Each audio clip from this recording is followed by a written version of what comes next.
Bienvenue et permettez-moi de créer un court-circuit dans votre cerveau, parce que beaucoup d'entre vous n'ont aucune idée de tout ça et ne font pas de recherche, et personne ne parle de ça. Bien, nous sommes des biorobots humains, pour être honnête, comme des robots. Nous sommes des robots biologiques, et nous vivons sur une terre plate avec un dôme. C'est une expérience. En fait, c'est une gigantesque pile avec une anode, une cathode. Maintenant, il faut faire un peu de physique de base. C'est pas tout à fait la physique que vous étudiez à l'école, mais une fois que vous aurez compris ça, nous vivons sur une surface plate avec un dôme et non pas une boule, une sphère qui tourne dans l'espace. Et une fois que vous avez compris la différence entre théorie et loi, parce que la gravité est une théorie, mais la densité et l'électromagnétisme sont des lois. Et c'est pour ça que j'utilise des images, parce qu'une image vaut 1000 mots. Vous avez l'anode, la cathode et le pôle magnétique que nous appelons le pôle nord, mais en fait c'est la partie centrale. Et les électrons se déplacent vers la cathode. Et qu'est-ce que c'est que la cathode? C'est la solution électrolytique de la mer, de l'eau salée. Et pourquoi est-ce que ce monde est constitué de 95% d'eau salée? C'est la solution électrolytique. C'est vraiment fascinant. Donc nous avons le magnétisme, vous savez, le thor, le toroïde. Bon, il y a de meilleures photos que ça sur Internet, bien sûr, mais même la NASA parle de thor. L'armée, bien sûr, hein, donc en fait, ils le savent. C'est juste pour la population humaine de base. Pourquoi affirme-t-il que des sphères ne peuvent pas tourner autour d'une surface plate? Lévitation électromagnétique. Mais qui a besoin de la gravité? Ça a été prouvé par la physique, les lois de la physique. Nous avons une surface plane et vous avez des sphères. Comment est-ce que les sphères flottent au-dessus d'une surface plane? Ah, parce qu'on nous dit, bien sûr, le Soleil et la Lune sont des sphères. Pour parler franchement, ils ont plutôt l'air de disques, pas de sphères. Mais bon, la lévitation électromagnétique, qui est une loi sur une surface plane, et ce monde est un champ électromagnétique, une batterie, une pile expérimentale électromagnétique. Personne n'a besoin de la gravité. En fait, la gravité s'appelle en réalité la théorie de la gravité. Donc c'est une théorie, c'est pas une loi. Il y a une différence entre une loi et une théorie. Et les scientifiques le savent très bien. Et pourtant, dans le monde réel, les gens crient et hurlent. Et vous criez dessus quand vous dites la loi de la Terre plate, parce que la Terre plate est électromagnétique. Si vous mettez un autre mot à la place de Terre plate, on peut parler d'environnement électromagnétique. Donc le pôle magnétique, vous avez les étoiles et le dôme, l'équateur. Vous avez le pôle négatif avec l'énergie de la Lune, qui est moins, et le plus. Vous avez le courant de l'eau salée.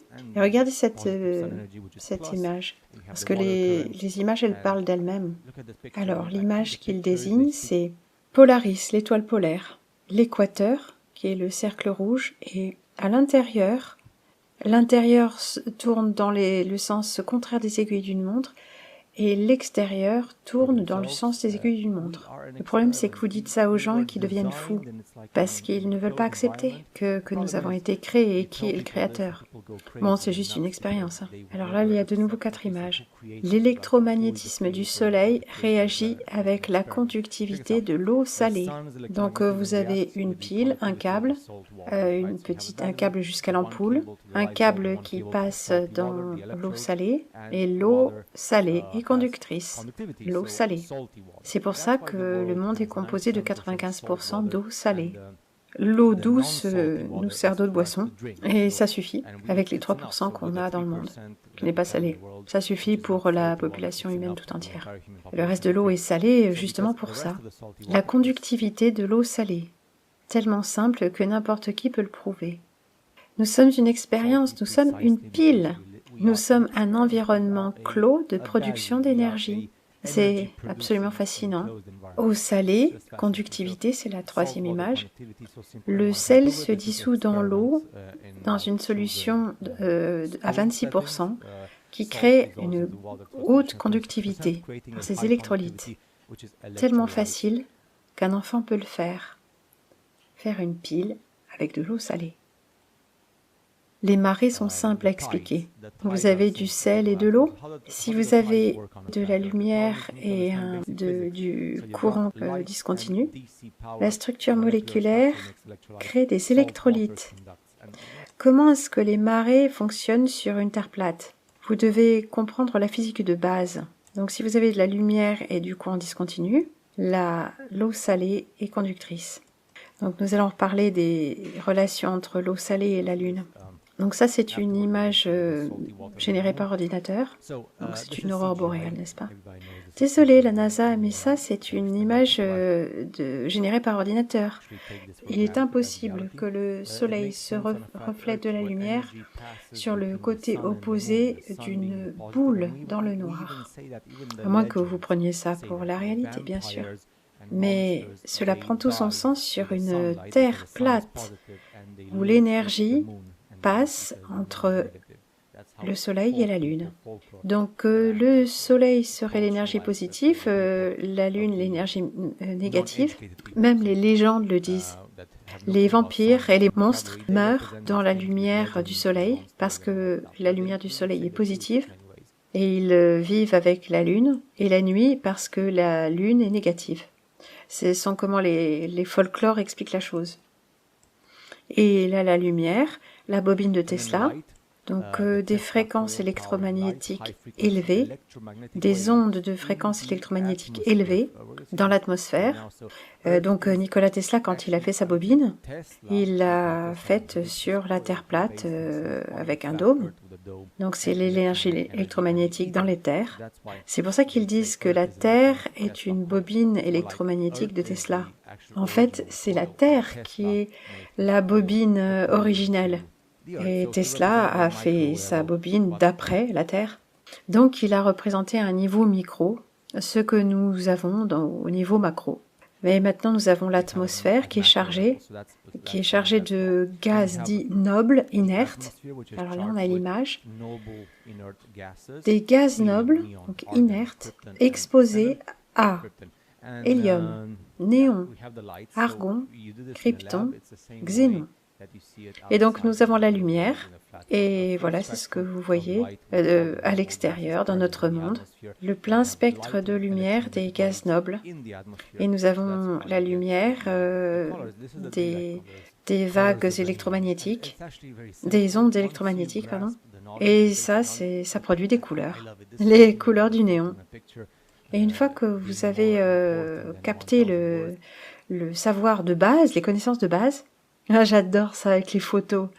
Et les photos et les images sont vraiment beaucoup plus importantes que 1000 mots. Parce qu'en général, les gens n'aiment pas lire des choses. Un livre, c'est tellement ennuyeux. Mais quand on leur montre les images, il faut vraiment que vous soyez très endoctriné pour ne pas voir. Et ne pas comprendre ce qui se passe dans ce monde plat avec le dôme. Et nous avons été créés un groupe d'humains supérieurs. Parce qu'on est inférieur des prototypes avec un ADN particulier inférieur à l'ADN des créateurs. Et nous sommes faits à leur image. C'est vraiment fascinant. Et voici les couleurs de l'atmosphère à l'intérieur de laquelle nous vivons et les gaz nobles. Et tout cela se produit à cause de l'interaction électromagnétique de l'atmosphère, de l'éther et l'influence de l'énergie positive et négative du Soleil et de la Lune avec ces gaz nobles. La Terre plate est vraiment une pile, le monde dans lequel nous vivons, que nous appelons la Terre plate, les mots qui sont devenus populaires sur Internet, mais le monde dans lequel nous vivons, qui est une surface plate, recouverte d'un dôme et tout ça, Soleil positif, Lune négative, les aurores boréales, les montagnes magnétiques dans le centre, que nous appelons le pôle, la lumière fluorescente et non phosphorique, et l'énergie électromagnétique. Excitation électronique, fluorescence et phosphorescence. Il faut comprendre la différence entre la phosphorescence et la fluorescence.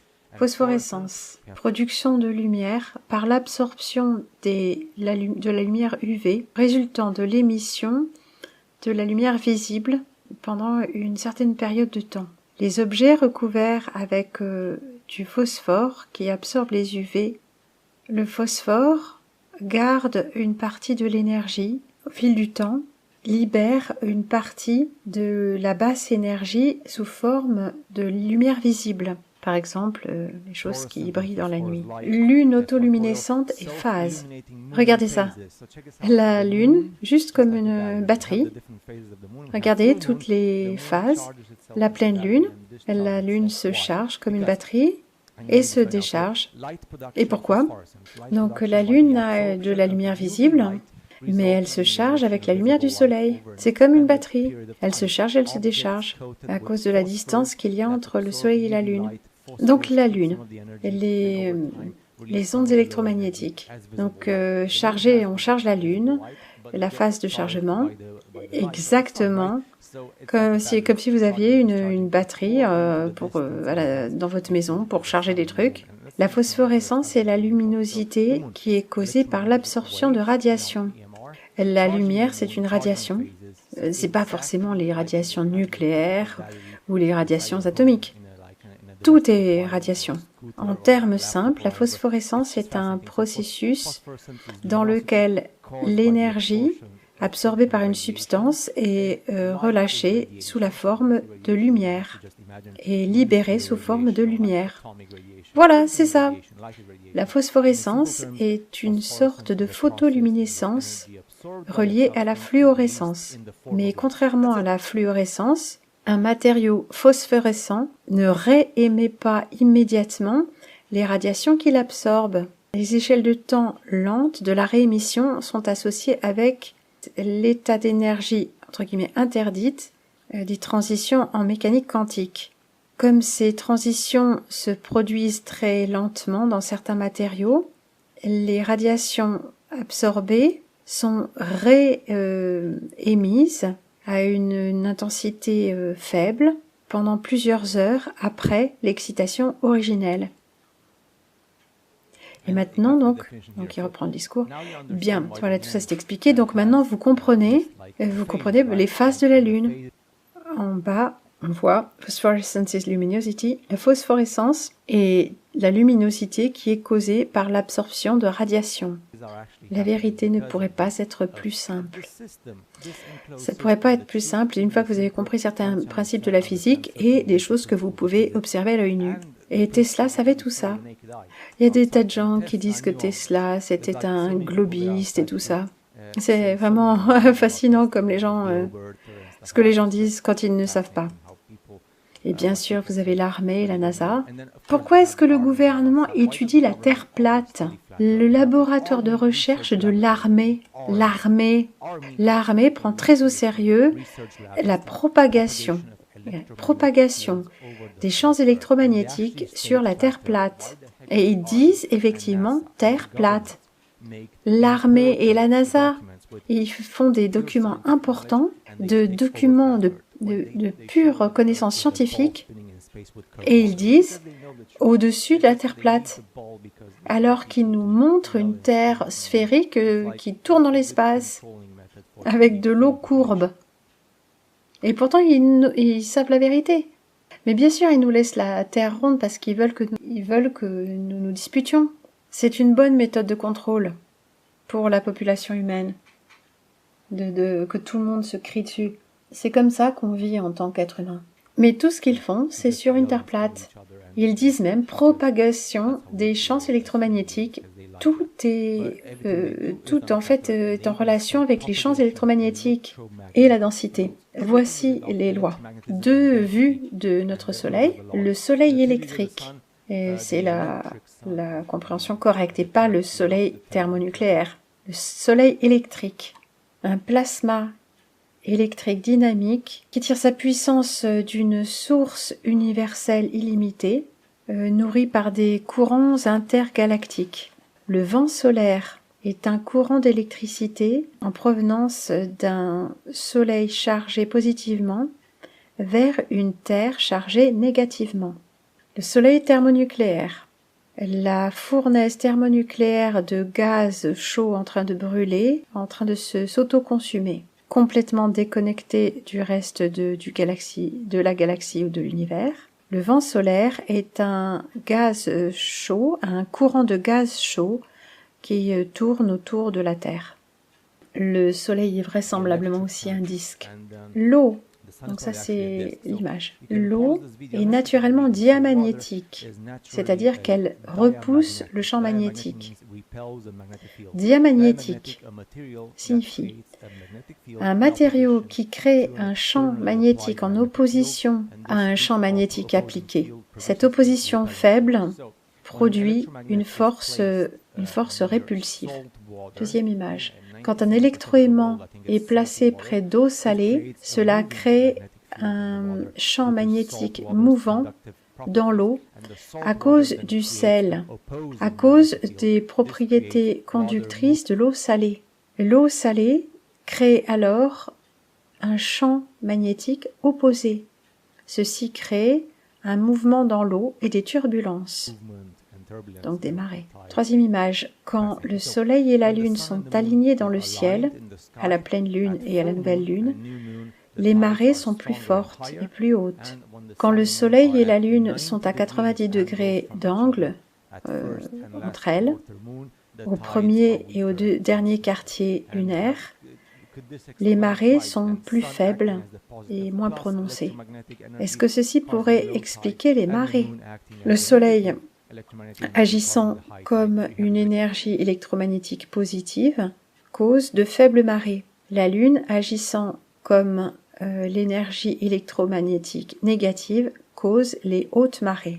La dernière, il y a un échange continu d'énergie qui se produit entre le Soleil et la Lune et l'énergie électromagnétique et la vibration de la Terre plate qui pourrait créer un flux constant des marées qui sont en harmonie rythmique parfaite depuis des milliers d'années. Il y a une loi physique, et ça c'est une loi, une expérience physique, la loi de Coulomb. Mais c'est curieux, les gens accordent plus d'importance à la théorie de la gravité plus qu'à la loi de Coulomb. L'expérience de Coulomb est une loi, et une loi est bien sûr supérieure à la théorie parce que la loi se produit tout le temps dans le monde, et c'est une loi. Ce n'est pas une théorie. Une loi, c'est quelque chose qui se produit dans le monde réel, tous les jours. Et la gravité est une théorie, c'est quelque chose qui est né de l'imagination, dans notre tête. Et c'est ce qu'on veut nous faire croire. Comme la religion. La gravité, c'est une religion. La Terre sphérique est aussi une religion. Donc c'est vraiment fascinant. C'est de l'électrostatique, la densité, pas la gravité. L'électrostatique et la densité sont des principes de base de la physique. Et une fois qu'on comprend comment le monde se comporte, nous comprenons que la carte est plate, nous comprenons qu'il y a un mur de glace, un anneau de glace qui contient tous les océans, l'eau salée, nous avons le dôme, le système d'électrolytes avec l'eau salée, l'énergie positive et négative avec le Soleil et la Lune, la lévitation électromagnétique, et nous avons le champ de force électromagnétique dans la partie centrale du cercle qu'on appelle le mont Meru. Et c'est pour ça que la NASA et les militaires ne vous permettent pas d'aller au-delà d'un certain point, en Sibérie, en Russie, au Canada ou Alaska, exactement de la même façon que vous ne pouvez pas aller en Antarctique. C'est très simple une fois qu'on a compris. Une fois qu'on a compris que la vérité c'est de la physique, la vraie physique, les vraies mathématiques. Et regardez, vraiment, vérifiez les images. Elles disent plus que 1000 mots. Étudiez un petit peu ça. Bien sûr, rien ne va changer, on va toujours s'empoigner tous. C'est comme ça fonctionne la société, pour diviser les gens, donner aux gens du pain et des jeux, beaucoup de mensonges. Ça va juste continuer comme ça, vivre comme on vit, mais je vous donne les connaissances, comme ça vous avez les connaissances. La vérité est là. Tout nous est donné. Faites un peu de recherche pour comprendre par vous-même. Prenez 1 heure de votre temps tous les jours pour apprendre ce genre de choses. Et ça suffit.